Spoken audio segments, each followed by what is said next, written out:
Hello, this is Alan Young. This is the third in my series, what I'm calling Unscripted Thoughts. But I do have some thoughts on design and how things come about from desire or necessity, whichever comes first. I suppose those are not always the same. But in this case, we're going to talk about a project I've been working on probably for over 10 years, and that's trying to design an attractive music stand. And at this point, I don't even have one of them out here in my shop, but I do have bits and pieces of one that I've worked on over the years, plus an iteration that my father made, and then the latest one that I'm working on but have been stalled on for quite a few months just because I don't have access at this point to metalworking machinery, but that may come about.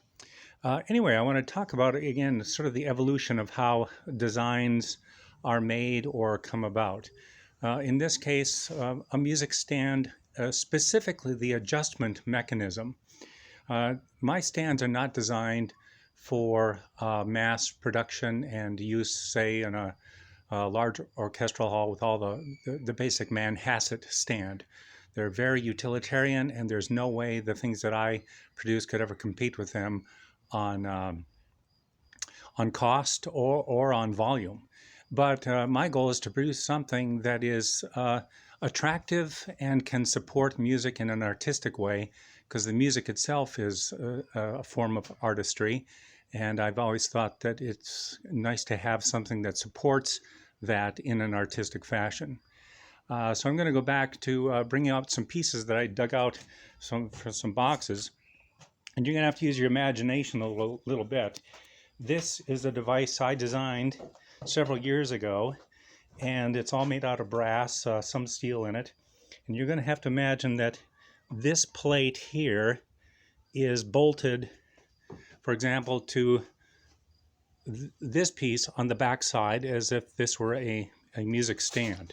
Now this rack, for a reading rack, is fixed in place and it's not adjustable. But again, imagine this piece is on the back, so the whole back side of the music stand would be underneath here. And then this is how you adjust it. And in this case, I've designed it so there are 4 settings on the inside. Call them gears if you like, but this is spring-loaded so that when you pull this knob out, the block moves and then it locks in place to a given angle. So I think you can, I've got a 90 degrees, 45 degrees, 22.5 degrees. That would be and then vertical. So it locks in place. Probably should get my camera at a better angle. But that's how this functions.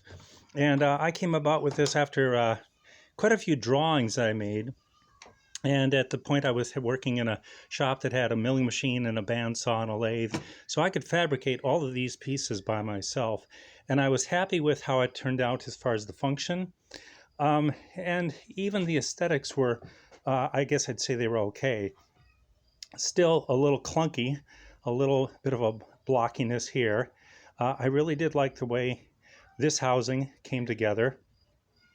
And plus this long piece here, that seemed to work well. This plate's good. Not sure I like the hex design. That could always be refined down to be a little more elegant.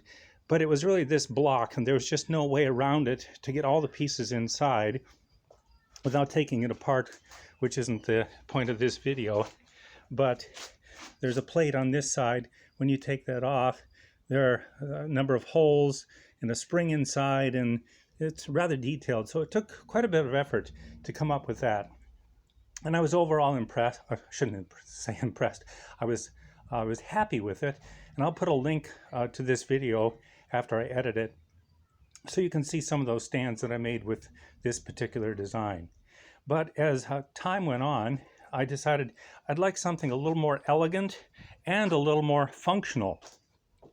And so I talked to my dad about could he come up with a design. And this was approaching the end of his time here on Earth. And I gave him this piece, and I basically said, just make it function a little bit better. And so Dad did what he did. he went out to his shop and he just gathered pieces from his scrap pile, and he created a rather ingenious piece, which I'm not sure I can really do full justice for it. But again, this is the back side, so it'd be this plate would be the back side of the stand, and he's actually got 5 adjustments in this, and the this lever is spring loaded. Push it down and it comes up into 5 different areas.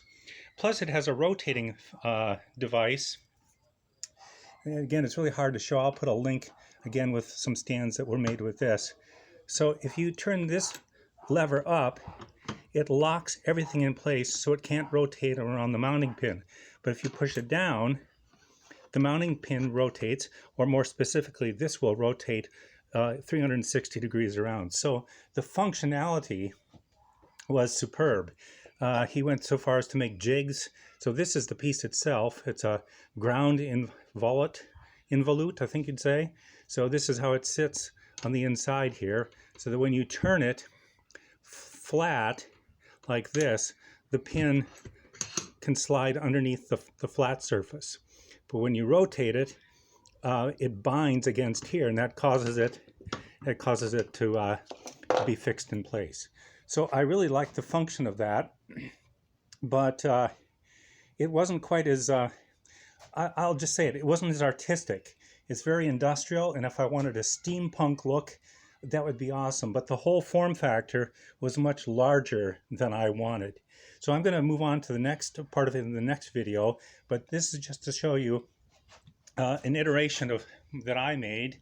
Then Dad took what I had done and he came up with this design.